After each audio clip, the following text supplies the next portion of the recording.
বাচ্চাদের বিষয়টি বলছিলেন যে বর্তমানে বাচ্চাদের মধ্যে বিহেভিয়ারাল চেঞ্জেসটা অনেক বেশি দেখা যাচ্ছে, এর কারণটা আসলে কি? জি, এই যে আমি যে প্রথম একটু আগে বলছিলাম, একটা হলো রেজিলিয়েন্সের বিষয়টা। সে কিন্তু এই যে বাইরে যায় না, বাইরে মিশে না, ডিভাইস নিয়ে বসে থাকে। তার তো অন্যর সাথে মিশার একটা প্রবণতা যেটা, সেটাই সে বুঝে না।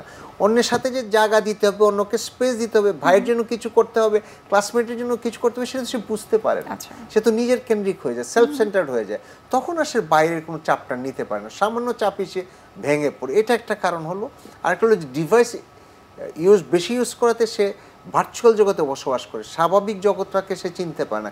সেটা আরেকটা কারণ হলো, আমরা যারা বাবা মা আছি আমরাও কিন্তু বাচ্চাদের সময় দিচ্ছি না। তাহলে কমিউনিকেশনের জায়গাটা কিন্তু নষ্ট হয়ে যাচ্ছে। আমরা কিন্তু বন্ডেজটা তৈরি করতে পারতেছি না।